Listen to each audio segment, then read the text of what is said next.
तो चलिए अब आपको दिखाते हैं बंगाल का टी फैक्टर। किस तरह 18 विधानसभा सीटों में चाय वर्कर्स ने परिवर्तन का झंडा बुलंद कर दिया है।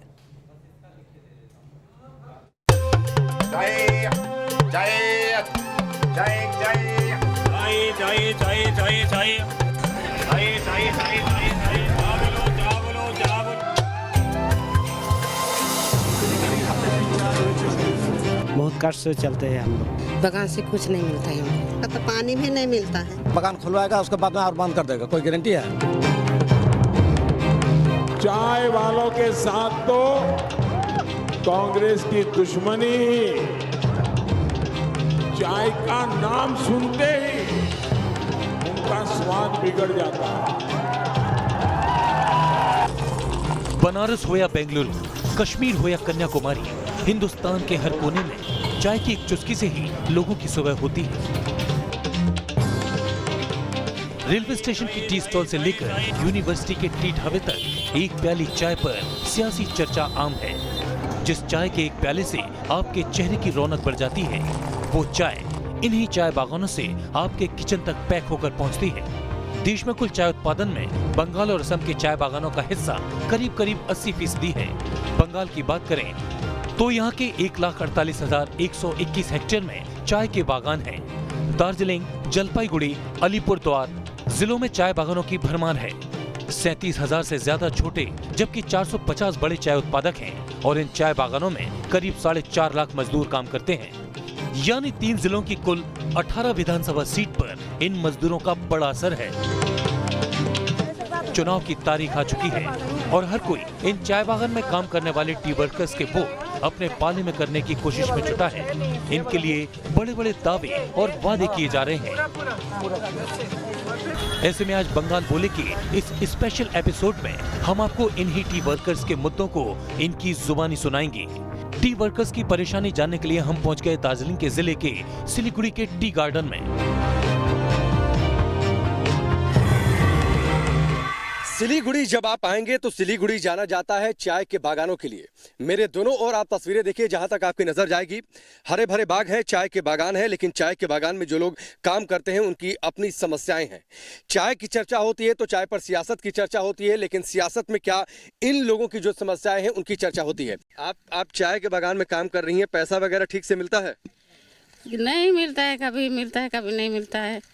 काम करने के वक्त में मिलता है भी नहीं भी मिलता है। तो घर कैसे चलता है? घर का काम कैसे चलता है? वही पैसा में है खाना खाएगा, वही पैसा में घर बनाता है। बगान से कुछ नहीं मिलता है हमको। आप बताइए, आपकी क्या समस्या है? हम लोग का तो बहुत समस्या है। हम लोग का तो पानी भी नहीं मिलता है। यहाँ कितनी मजदूरी मिलती है, कितना पैसा मिलता है काम करने का? इसमें तो 176 मिलता है।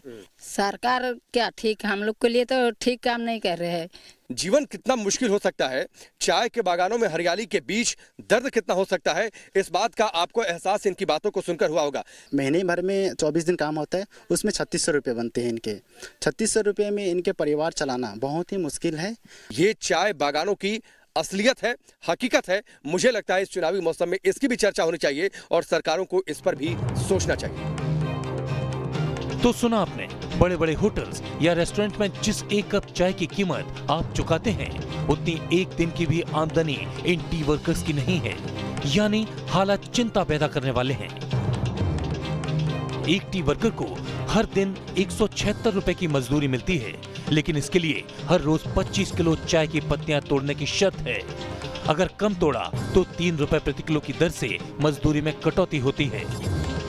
चाय इस देश में अमूमन सभी लोग पीते हैं और चाय पर जब लोग साथ बैठते हैं तो चर्चा होती है और इस चर्चा में सामाजिक सांस्कृतिक चर्चा भी होती है। लेकिन चुनाव का मौसम है तो जाहिर सी बात है, चाय पर चर्चा होती है तो सियासत की बातचीत भी होती है। लेकिन उन चाय बागानों में काम करने वाले लोगों की स्थिति क्या है, ये शायद बहुत कम लोग इससे इत्तेफाक रखते हैं या फिर सरकारें भी इस पर काफ़ी कम सोचती हैं। नॉर्थ बंगाल के अलग अलग हिस्सों में हम लगातार गए हैं, लोगों से बातचीत हमने की है, उनके चुनावी मूड को समझने की कोशिश की है। नॉर्थ बंगाल के अधिकतर हिस्सों में सिलीगुड़ी आप जाएंगे, दार्जिलिंग जाएंगे, जलपाईगुड़ी आप जाएंगे तो वहां पर चाय बागानों की अधिकता है। चाय बागान के बड़े बड़े आपको खेत दिखाई देंगे, बड़े बड़े स्टेट्स आपको दिखाई देंगे, बड़ी बड़ी फैक्ट्रियां दिखाई देंगी। हालांकि कई सारी फैक्ट्रियां भी बंद पड़ी हैं। क्या इनके जीवन स्तर को लेकर क्या दिक्कतें हैं, ये हम इनसे बातचीत करने की कोशिश करेंगे। कितने समय से आप चाय बागान में काम कर रहे हैं? हमारा 22 साल है। 22 साल से काम कर रहे हैं। हो जाएगा। अभी कितना 176? 76 था कितना 200। कितने दिन, महीने में कितने दिन काम होता है? महीने में हम लोग का 26 दिन होता है। 26 दिन। तो इससे घर का खर्चा चल जाता है? कभी नहीं, बहुत कष्ट से चलते हैं हम लोग। कितने साल से काम कर रहे हैं आप? हम 10 साल से। 10 साल से काम कर रहे हैं। तो जीवन इससे चलता है चाय बागान में काम करके? अभ्यास हो गया है, अभी तो चल रहा है।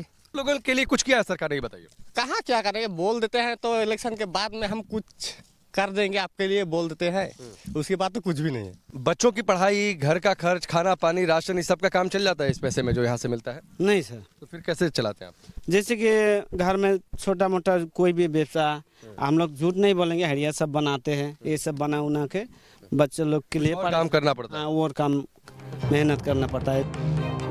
8 से 9 घंटे तक चाय बागानों में पसीना बहाने के बावजूद इन मजदूरों को इतने पैसे भी नहीं मिलते कि ये अपने परिवार को सही ढंग से 2 वक्त का खाना खिला सके।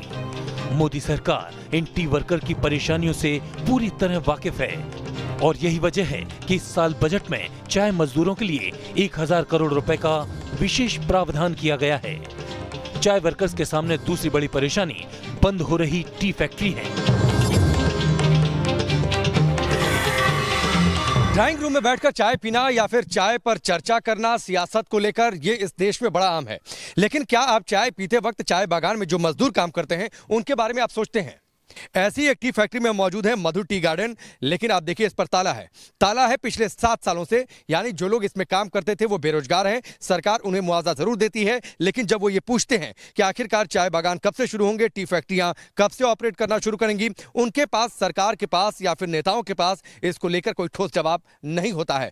लेकिन ये बंद पड़ी फैक्ट्री और किस तरीके से ये वीरान है, अंदर झाड़ियां उगाई हैं, ताला यहां पर बंद है, ये स्थिति बयां करती है कि उनकी जिंदगी इससे बहुत बेहतर तो नहीं हो सकती। ये एक प्रतीकात्मक तौर पर यह तस्वीर जरूर है, लेकिन उनकी जिंदगी पर भी इसी तरीके से ताला लगा हुआ है। अलीपुरद्वार में 7 साल से बंद पड़ी इस टी फैक्ट्री का हाल तो आपने देख लिया, लेकिन इसमें काम करने वाले 1000 से ज्यादा वर्कर्स और उनके परिवारों का इस वक्त क्या हाल है, ये जानने के लिए हम उनके बीच पहुंच गए। कई सारी चाय फैक्ट्रियां बंद हुई पड़ी हैं। सवाल ये कि आखिरकार वो फैक्ट्रियां शुरू कब होंगी? चुनावी मौसम आ चुका है, तो क्या चुनावी मौसम में इसको लेकर चर्चा होगी? 6-7 साल से हम लोग का बागान बंद पड़ा हुआ है। सेंट्रल गवर्नमेंट भी आके बोला था मोदी जी की बंद से बागान को हम खोल देगा बोल के, लेकिन अभी तक। अब कैसे घर बार आपका चलता है? अभी कैसा चलेगा? रोजी रोटी तो वही 1500 रुपये देता है, उससे चल रहा है कोई सूरत। लड़का बच्चा 1500 रुपये कौन देता है? हाँ, कौन देता है? राज्य सरकार देता है। राज्य सरकार देती है। तो 1500 रुपये के अलावा भी कोई काम आप लोग करते हैं भाई साहब? इधर उधर करते हैं, जहाँ काम मिलते हैं वहाँ काम मिल जाता है। यहाँ पर बहुत मुश्किल से मिलता है सर। होली मिल रहा था, वो भी 3 महीना मिला, उस बाद तो बंद हुआ है। हम लोग तो हैरान हो गया है बोलते बोलते कि कब खुले बागान, कब कर रहे, जो हम लोग का अच्छा संसाधन से कमाए खाए। टी बागान का भरोसा था, अभी क्या करेगा, बागान बंद है, इसीलिए इधर उधर जाता है साइड में काम करने के लिए। बंद टी फैक्ट्री को खोलने और मजदूरी बढ़ाने की मांग को लेकर बंगाल के टी वर्कर्स कई बार आंदोलन कर चुके हैं, लेकिन हालात जस के तस हैं। ऐसे में अगर ये टी वर्कर्स ईवीएम के जरिए जवाब देने का मूड बना लें तो सत्ता में बैठे लोगों को हैरानी नहीं होनी चाहिए। राकेश पांडे के साथ टीम न्यूज़ नेशन।